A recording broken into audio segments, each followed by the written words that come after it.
আসসালামু আলাইকুম, সবাই কেমন আছেন?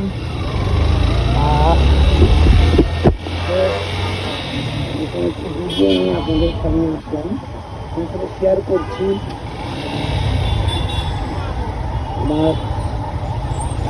আমি প্রচুর বাইক রাইড করি, ইচ্ছা হয় মাঝে মাঝে সবাই দেখাই বাইক রাইড কেমন কেমন ঢাকায় কেমন জ্যাম হচ্ছে, ঢাকার হাইওয়েটা কেমন। তো তখন ইচ্ছা হয়। তো ভিডিওটা করা তখন হচ্ছে মোহাম্মদপুর আসাদ গেট মো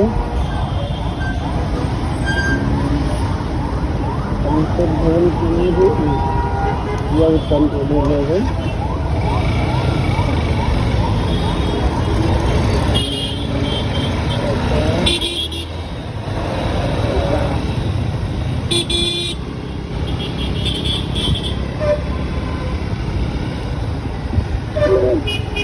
ঢাকাতে বাইক রাইড করা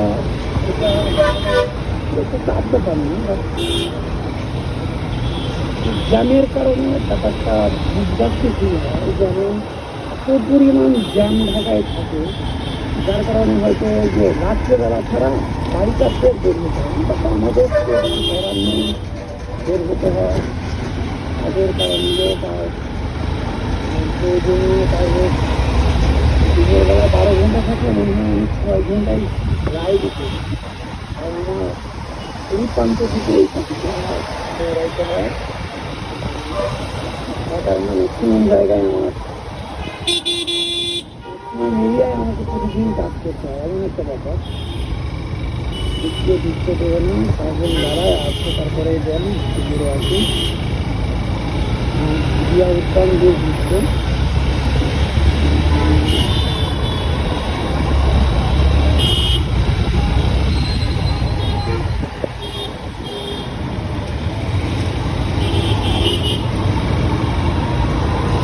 আমি কখনো বেশি ভিডিও আপলোড করি,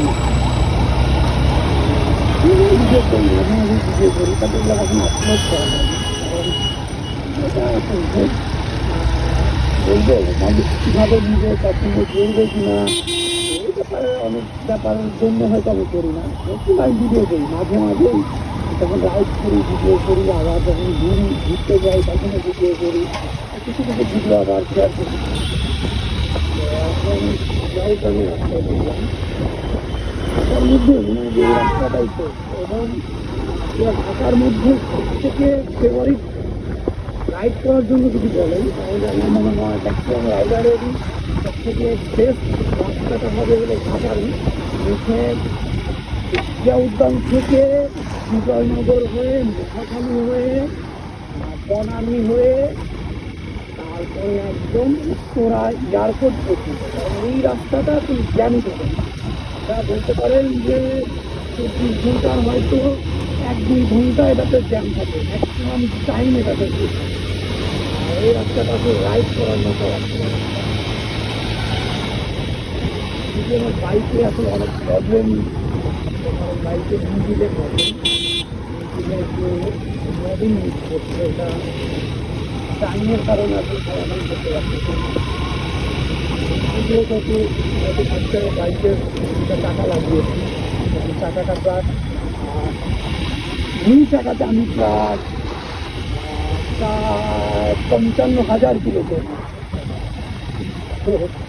বেশি টাকায় আমি আবার লাগিয়েছি।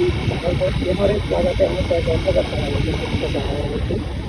ইঞ্জিনের একটু কাজ বাকি আছে সবাই, এবং টাকা পয়সা মিলাই করতে পারতেছি না। বলতে পারেন জিয়া উদ্যান কাপড় দিয়েছি, এদিকে প্রচুর কাপড় আছে, কারণ ওইদিকে ভালোই সুন্দর আর কি। বিজয় সরণী এরিয়াটা কাপড় এরিয়াতেই পড়ে, এদিকে সবাই ঘুরতে আসে।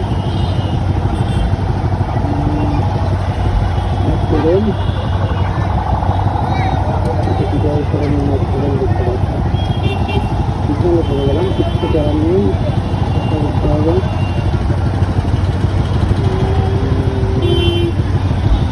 এটা ছাড়বেন, এটা ছাড়বেন।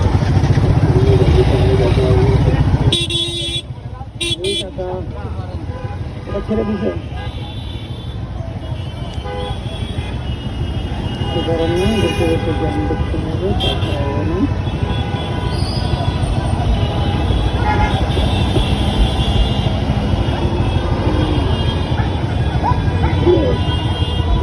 অবস্থা বলে যায় তো যদি শুধু জ্ঞানটা না থাকে, তাহলে ঢাকাতে আপনি আমি তো আসলে বিশেষ করে কলকাতায় আমি আসছি দেখি, কলকাতাতে চেন্নাইতে ইন্ডিয়াতে গিয়েছি, তো এই দেশগুলোতে আসলে জনসংখ্যা আগে বলেই তারপরে বলতে ওই শহরগুলোতে যে ফ্যাসিলিটি বা যে সুবিধা পাওয়া যায় ওর তুলনায় আমার ঢাকাতে বেশি সুবিধা পাওয়া যায়। কলকাতাতে এমনও জায়গায় দেখছি যেখানে মনে করেন কোনো ক্লাসগুলো দিতে গেলে সেটা তারপরে আমার মনে হয় না ঢাকায় এমন কোনো জায়গা আছে যেখানে 10 মিনিট থেকে সময় আসলে আদার একটা এক্সাম্পল বললাম, এমনিতে আসলে ঢাকা ভালোই বলতে পারেন। কলকাতা থেকে বা ইন্ডিয়ার অনেকগুলো রাজধানী থেকে বা ইন্ডিয়ার অনেকগুলো শহর থেকে আমাদের ঢাকা অনেক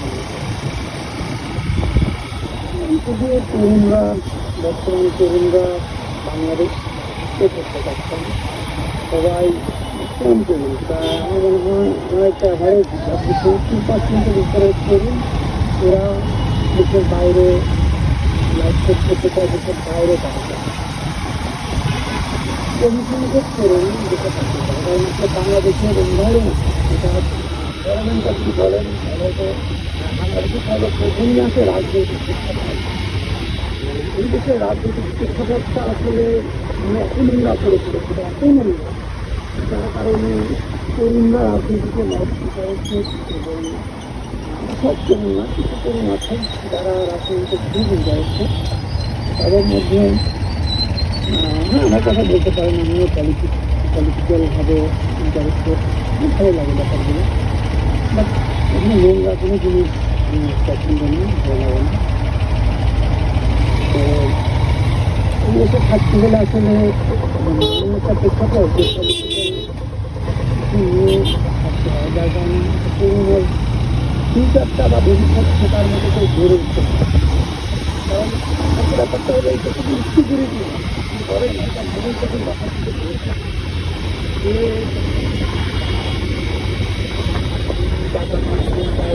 এগুলো শিকার হবে না, এরকম কোনো সিকিউরিটি প্রশাসন নিতে পারে বলতে পারেন। বাংলাদেশের প্রশাসন সিস্টেমটাই অনেক দুর্বল, প্রশাসন মেনটেন করে আমাদের আমরা যেমন টাইপের মানুষ হবো, আমরা যেমন টাইপের আমাদের চিন্তা হবে, মানে পলিটিক্যাল ব্যক্তিদের যেমন চিন্তা হবে দেশের অবকাঠামো বা দেশের সার্বিক পরিস্থিতি তেমনটা নেই গড়ে পলিটিক্যাল ওভারাই আবার প্রশাসনদের পরিচালিত করে। এই প্রশাসনের আসলে নিজস্ব স্বাধীনতা অনেক সময় থাকে না, তারা তাদের মতো করে কাজ করার স্বাধীনতা 100% পায়, তবে শুধু পলিটিক্যাল ম্যানদের জন্য। তো যদি বলতে চান তাহলে বাংলাদেশ পিছিয়ে যাওয়ার পিছনে পলিটিক্স ব্যাপার বা পলিটিক্যাল ইস্যু সব থেকে আগে আসবে। দেশটা ভালোই আগাচ্ছিল, যা হঠাৎ থমকে আছে, কারণ বর্তমান এমন একটা প্রেক্ষাপট চলছে। 5ই আগস্ট বঙ্গবন্ধু কন্যা জননেত্রী শেখ হাসিনার রাজনৈতিক চক্রান্তের শিকার হয়ে যখন দেশ ছাড়তে বা ক্ষমতা ছাড়তে বাধ্য হতে হয় এবং সে দেশ ছেড়ে ক্ষমতা ছেড়ে বাধ্য হয়ে তাকে বাংলাদেশের সেনাবাহিনী তাকে পাশের দেশ ইন্ডিয়াতে পাঠাতে বাধ্য করে। আসলে এই দেশের পলিটিক্যাল ইস্যুগুলো এত ক্রিটিক্যাল, যেখানে কী বলবো এটাকে, যে কোনো সময় যে কেউ ষড়যন্ত্রের শিকার হয়ে যেতে পারে। কারণ চিন্তা করেন একটা গভর্নমেন্ট, একটা সরকার 17 বছর একটানা পার্লামেন্ট, তার মতো শেখ হাসিনা যে তারা বুঝছে বলতে পারেন 10 জন লিডারশিপের মধ্যে তার নাম আছে। মানবিক দিক থেকে বা গুণাবলীর দিক থেকে এবং ছোট দেশ শাসনকে যে এইভাবে আগিয়ে গেছে 17 বছর, এইভাবে মানুষ তাকে সম্মান করে, শ্রদ্ধা করে, সারা বিশ্বেই করে। যদিও পলিটিক্যালভাবে 1971-এর পর থেকে বা তার আগে থেকে আমেরিকার সাথে বাংলাদেশের সবসময় একটা শক্তিনিষ্ঠ একটা সম্পর্ক আমরা দেখে আসছি বা শুনি। এই প্রেক্ষাপটেও ছিল সব মিলায় আমার মনে হয়, যেটা আমার ব্যক্তিগতভাবে মনে হয়, সেই প্রেক্ষাপট থেকেই আসলে বৈষম্য বিরোধী ছাত্র আন্দোলন যখন আন্দোলন শুরু করে, যে তারা প্রধান মেধা এবং একটা আন্দোলন, তারা হয়তো মুক্তিযুদ্ধের কাজ করে যারা মুক্তিযুদ্ধ করেছে তাদের সন্তানেরা বা তাদের নাতিপুতিরা একটা পেশা পায়। চাকরির আবেদন করলে আপনার তিনি রিটেন এগুলা স্বীকার করে আইবাতে গিয়ে সেই পেশাটা অ্যাপ্লাই করে। আমরা তো জানি। তো সেইটাকে আন্দোলন করার কমানোর জন্য বৈষম্য বিরোধী ছাত্র আন্দোলন নামে একটা সংস্থা, যেটা ঢাকা বিশ্ববিদ্যালয়ের দুটি নিউজ জানলাম, সেই মহোদয়ের করা সংগঠন বৈষম্য বিরোধী ছাত্র আন্দোলন দাবি করে। এমন সময় যখন দেখেছে ওই আন্দোলনের ছাত্ররা মুক্ত করছে, আসলে বলবো এই যে আমেরিকা দেশ বিরোধী যে চক্রান্ত বা যে রাজনীতি ছিল সেগুলো আর কি সরকারের বিপক্ষে একটা সুযোগ নিয়ে আসতে পারে, সেটা অতীতেও অনেক বাড়ি করেছে এবং অতীতে অনেক বাড়ি বানিয়েছে। সেটা যতটা সম্ভব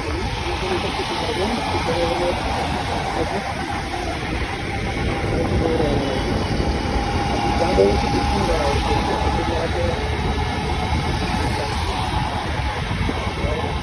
আমি আপনাকে বলতে শুনেছি যে তার প্রেক্ষাপটের কারণে সব রাজনৈতিক দলের লোকরা যারা শেখ হাসিনাই বা যারা মুক্তি পেয়েছিল এরকম রাজনৈতিক দল আছে এবং এদের কর্মীগুলাকে ওরা বৈষম্য ছাত্র আন্দোলনের মধ্যে থাকে লাগিয়ে দেয় এবং হয়তো বৈষম্য বিরোধী ছাত্র আন্দোলনের যারা সবগুলো গ্রুপা যেমন ফারুক আলম, আরও কিছু রয়েছে আহমদ আবদুল্লাহ,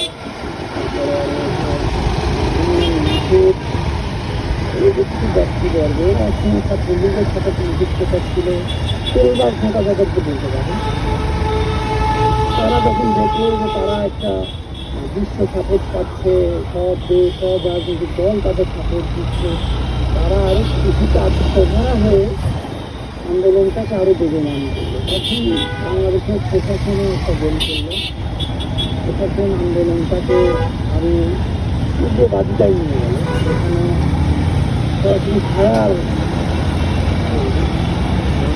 করে আসলে এমন একটা পরিস্থিতি তৈরি করলো যে ছাত্রদের একটা চৌকিক আন্দোলন ছিল। তেমন আন্দোলনের সাথে আমারও ব্যক্তিগত সমর্থন ছিল। আপনার জুলাই 17 তারিখ থেকে আগস্টের জুলাই 17 তারিখ থেকে ছাত্রদের আন্দোলনের পাশে আমি ছিলাম। রামপুরাতে একটা সার্কেল একটা প্যানেল যখন আন্দোলন করছে, আপনারা জানবেন পুরো ঢাকার মধ্যে সব থেকে বেশি নাশকতা হয়েছে রামপুরাতে।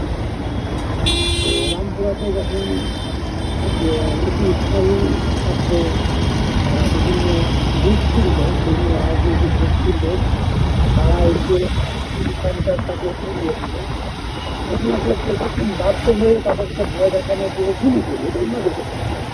তো প্রশাসন গুলিগুলো এমনভাবে করে না, ভয় দেখানোর জন্য ঘরে ফিরে দেওয়ার জন্য।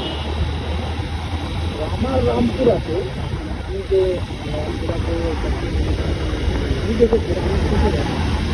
বিভিন্ন বিল্ডিং থেকে গুলি আসতে হয়, বিভিন্ন বিল্ডিংয়ের কাছ থেকে গুলি আসছে।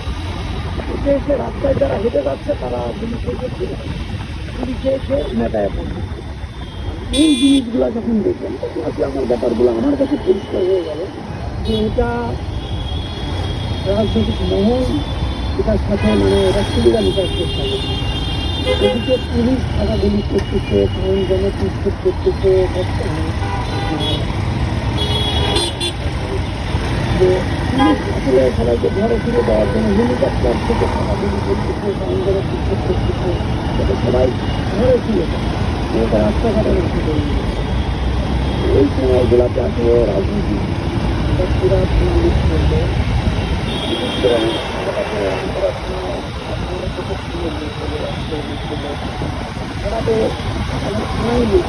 বাংলাদেশের বিভিন্ন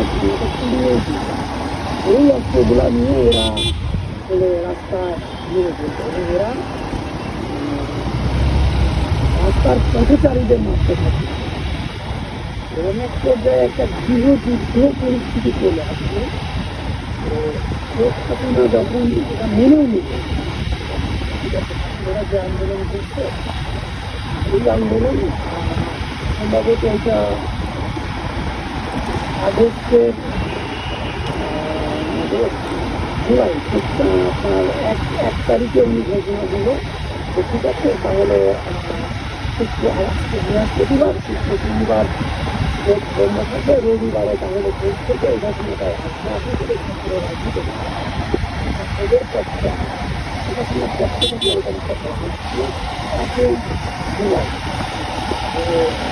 যখন ঘোষণা আসছে রাজনৈতিক মহল যারা বেশি জানা যাচ্ছে এরা এত শুরু পাইলে এদের এরা 2 তারিখে 1 তারিখে ঘোষণা আসার পরে ওখানে রাতের বেলায় শেখ হাসিনার কথা দিয়ে দিল।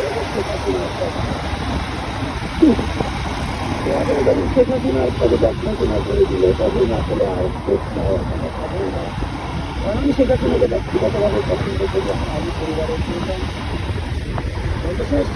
আমি বাংলাদেশ সাথে এই দেশের ইতিহাসের সাথে মুসলিম এরা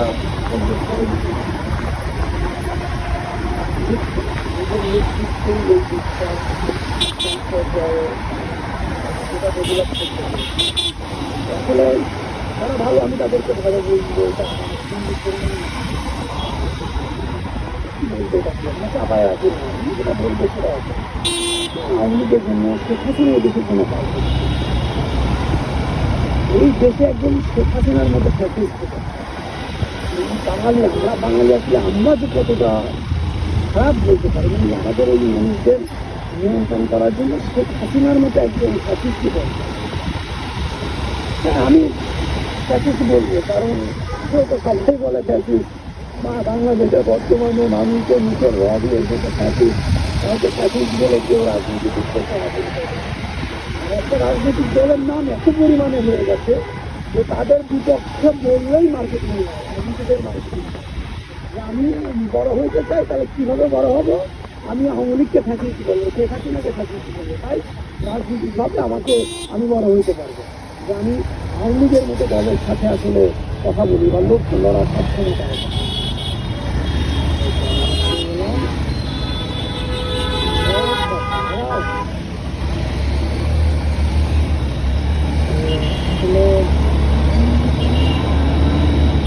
আমি কিন্তু আমার নর্মাল ব্যাপারগুলো মনের ফিলিংসগুলাই শেয়ার করছি। শেখ হাসিনা কিন্তু দেশে থাকবেন যখন 2 তারিখে আন্দোলনগুলো একবার ছাত্রদের পক্ষে ছিলাম, সেদিন আসলে নিজ চোখে দেখা ছাড়া আর কোনো উপায় ছিল না, কারণ আমাদের আওয়ামী লীগের পক্ষ থেকে আইন নির্দেশ যখনই আসেনি আমার আমরা প্রশিক্ষণের কাছে হোক শেখ হাসিনার ব্যক্তিগত এসেছে বাহিনী, এই বাহিনী আমার মনে হওয়া বাঙালিদের মানে কি বলবো এটাকে মানে খুন খাবারের দিকে মার্ডারের দিকে জায়গায় আমার নিয়ন্ত্রণ করার জন্য মানে শেখ হাসিনাকে যেখানে পরীক্ষা দিতে সেফ দেওয়ার জন্য শেখ হাসিনার পার্সোনাল এসেছে বাহিনী। কিন্তু আসলেই মানে একজন দেশকে নিজে এমন হয় সেটা একটা রীতিমতো আমাদের চোখের সামনে হয়েছে। আমি জানি এই ভিডিওটা যারা দেখছেন তারা কিন্তু আমাকে আমার কথাগুলো শুনে আমি নিজের থেকে স্বীকার করে নিতে আপনারা বলতে হবে আমি তো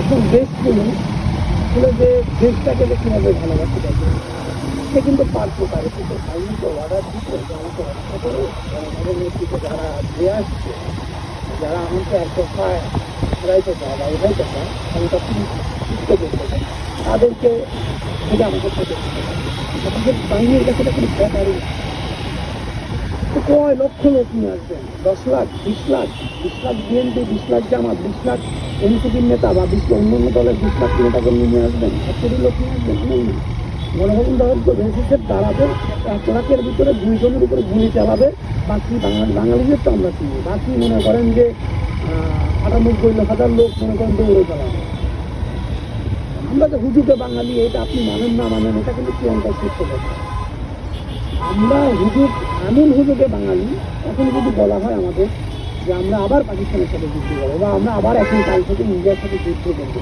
এরকম একটা হুজুক যদি ভিতরে তুলে দেওয়া যায় বাঙালি রাজি বাঙালি রেডি তখন শেষ পর্যন্ত কিন্তু ওই যে কী বলবো এটাকে বাঙালি সেনাবাহিনী মানে আমাদের বাংলাদেশের সেনাবাহিনীর হাতে দায়িত্ব চলে যাবে ওদের বিপদে ফেলে দেওয়া ছাড়া আর কিছু না বা পুলিশ বাহিনীর উপরে মানে বিপদে ফেলে দেওয়া ছাড়া কিছু না কারণ আমরা বাঙালি শুধু লাফাইতে পারি আমরা কোনো কাজ শেষ পর্যন্ত শিখাইতে পারি না কথাটা কেন বললাম কথাটা আসলে আমার বয়স 30 বছর তো সেই 30 বছরের অভিজ্ঞতাকে জানিয়ে গেছিলাম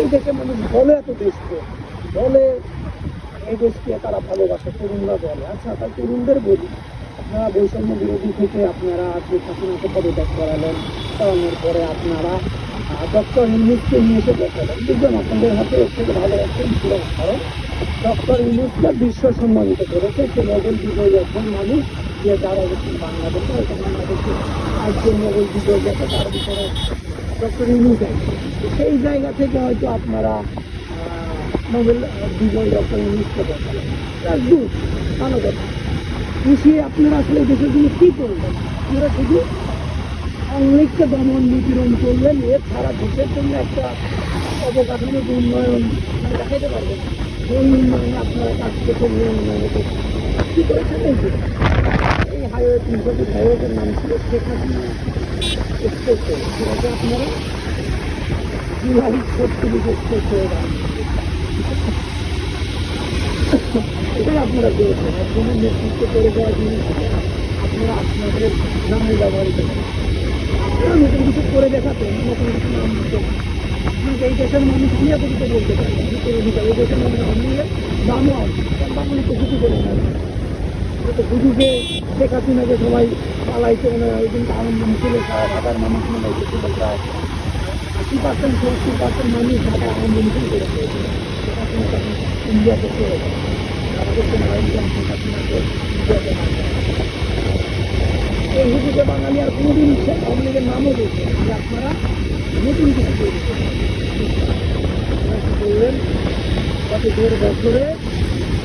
গত 1.5 বছরে পুরা দেশটাকে জ্বালায় পুরা দেশটাকে যারা এমপি করে না বা যারা জামাত করে না বা যারা এনসিপি করে না রাজনীতিক আপনাদের দলের বাইরে যারা আছে সাধারণ মানুষ থাকুক আর আওয়ামী লীগ থাকুক আর মানে আওয়ামী লীগ সমর্থন ব্যাস আপনার তার উপরে মানে এমন কোনো মানুষ নাই মনে হয় আমার মনে হয় যে দেশে যদি বাংলাদেশে যদি আপনার 8 কোটি আওয়ামী লীগ সমর্থক থাকে বা 10 কোটি আওয়ামী লীগ সমর্থক থাকে আমার মনে হয় যে এই 10 কোটি মানুষই কম বেশি নির্বাচন কেউ বড় আকারে কেউ ছোট আকারে কেউ হয়েছে কেউ মানসিকভাবে কেউ আর্থিকভাবে নির্বাচিত প্রত্যেকটা মানুষ আপনারা একবার ভাবেন না যে হুজুর যদি শেখ হাসিনার বিপক্ষে উঠতে পারে কিন্তু আপনাদের বিপক্ষে উঠতে পারে না এই এক কথা উঠতে পারে না এবং কথা বলি বেঁচে আসবার খুশি এমন একটা জিনিস এটাকে আপনি যা দিবেন এটা আপনাকে তাই বলছেন এটা সময় নেই মেনটেন করে এরাও একটা সময় অপেক্ষা থাকে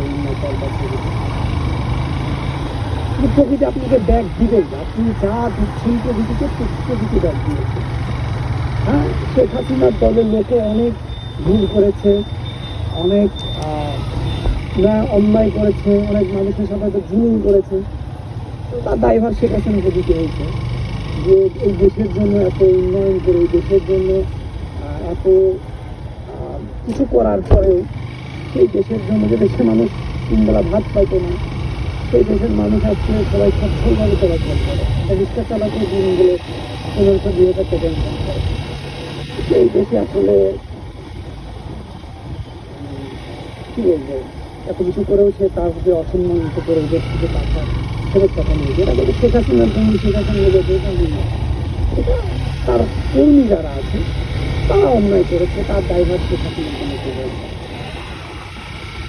তো ব্যক্তিগতভাবে আমি মনে করি বঙ্গবন্ধু এই দেশের জন্য সর্বোচ্চ সম্মানের স্থানে যদি এই দেশের জন্য করে থাকে সে ডিজার্ভ করে। কারণ প্রত্যেকটা জাতির জন্যই একটা করে পিতা থাকে বা একটা করে মাথা থাকে। যেমন একটা পরিবারের একটা পিতা থাকে, বাবা থাকলে বাবা পিতা হয়, বাবা যখন মারা যায় পরিবারের বড় ভাই পিতা হয়। এরকম প্রত্যেকটা জাতি, আমরা তো বাঙালি জাতি, আমাদের জন্য আসলে একটা পিতা স্বাভাবিক। তো সেই পিতা কিন্তু একবারই হয়। একটা কথা ভুলে গেলে চলবে না, এই বাঙালি জাতির পিতা বা জাতির জনক বঙ্গবন্ধু শেখ মুজিবুর রহমান। তার আদর্শ, তার রেখে যাওয়া দিন বা তার স্মৃতি এইভাবে আপনারা বুঝতে পারবেন না, থাকবে কয় জায়গা থেকে মিশবেন। আপনারা যত জায়গা থেকে মিশবেন, যারা মানে প্রকৃতি তো ব্যাগ দিবে আপনাদের, প্রকৃতি আরো স্ট্রং ভাবে আপনাদের ব্যাগ দিবে। তো সেই দিনটা জন্য আপনারা অপেক্ষা করেন, সেই দিনটা আপনারা লিখে রাখবেন। আমি বলছি আপনাদের এটা হবেই। হ্যাঁ, এখন আমরা বেঁচে থাকতে দেখতে পারবো কিনা সেটা জানি না, বাট এটা হবে। তো আমি ছেড়ে বাংলাকে ফজলুল হক, মাওলানা ভাসানী, তো এদেরকে মানে কী বলবো, সর্বোচ্চ স্তরেই রাখি, যেমন ওটা বঙ্গবন্ধুর যুগে বেরিয়েছিল। তো বন্ধুর উদ্দেশ্যে একটা কথা বলি, আপনাদের দলের যে জিয়াউর রহমান, ক্যাপ্টেন জিয়াউর রহমান খুবই সম্মানীয় লোক। এই দেশের ৭৫-এর যুদ্ধে তার অবদান বা তার বাহিনীর অবদান সর্বোচ্চ। দেশের জন্য করেছে, সরকারের নিয়ন্ত্রণে সেটা করেছে, আপনাদের মানতে হবে। তো সেই সময় তার সরকার নিয়ন্ত্রণ করেছে বঙ্গবন্ধু শেখ মুজিবুর রহমান।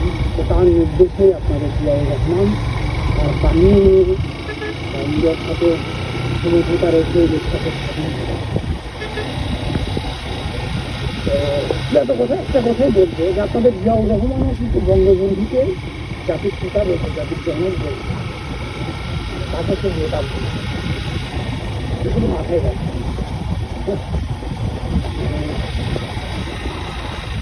আর এনসিপির ভাইদের বলছি, ভাই আপনারা তো ছিলেন বৈষম্য বিরোধী ছাত্র আন্দোলন, তারপরে বললেন নির্বাচনী পদত্যাগের পরে বললেন যে কোনদিন আপনারা রাজনীতিতে আসবেন না, রাজনীতি করবেন না, কারণ আপনারা চেয়েছেন ফ্যাসিবাদ দূর করতে, ফ্যাসিবাদ দূর করতে পেরেছেন, ব্যাস আপনাদের উদ্দেশ্য এখানেই সমাপ্ত।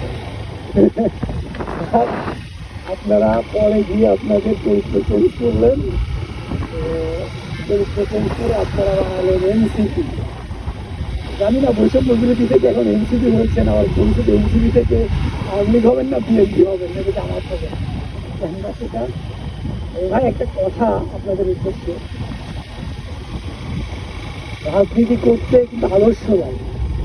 আপনাদের আদর্শটা কি শুধু শেখ হাসিনা খেলানো থাকলে আপনাদের কথা।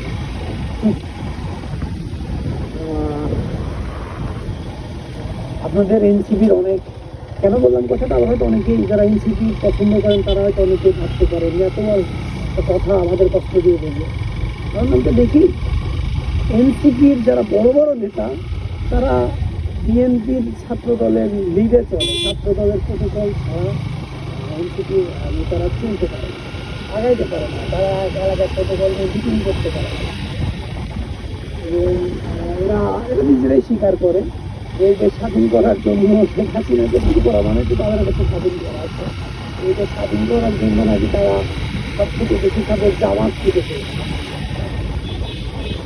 তো সে জামাত তো সবসময় আওয়ামী লীগ বিরোধী ছিল, ওরা তো সবসময় চাইতো দেশে ক্ষমতা আসছে। তো জামাতে শুনে আসছে কথা বলবেন, তো উনি একটা দিন কথা বলবো এই বিষয় নিয়ে। তো যারা আসলে আমার কথাকে পছন্দ করেন মনে করেন তাদের জন্যই বুঝি, আর যারা পছন্দ করেন না আবার মাইকেল জীবনে অনেক শত্রু কামিয়েছি আমি, এখন আগেও অনেক শত্রু বলেছি আমি, তার শত্রু দাঁড়াইতে চাই না। যতগুলো শত্রু হয়েছে এদের সাথে মোকাবেলায় আমি করে নিই, তারপরে আর নতুন শত্রুদের দেখবো। যারা ব্যক্তিগতভাবে আমি শত্রু পছন্দ করি না, আমি চাই না আমার শত্রু, আমি কারো কোনো ক্ষতি কাজের থাকি না, অনেক সময় না কোনো ক্ষতি কাজ দেখলেও আমি কোনো কোনো কারোর কোনো ক্ষতি করি না। আমার 30 বছর বয়স, 30 বছর বয়স আমি মজবুতি হাত দিয়ে বলতে পারি যে আমি কখনো জেনে শুনে অন্যায়ভাবে কারো ক্ষতি করি। ইউনিভার্সিটি আমার লোকেশনে চলে এসেছি, তো এখন রাখবো। তাহলে ভালো থাকেন, থেকে সমান দেখবেন। আল্লাহ হাফেজ।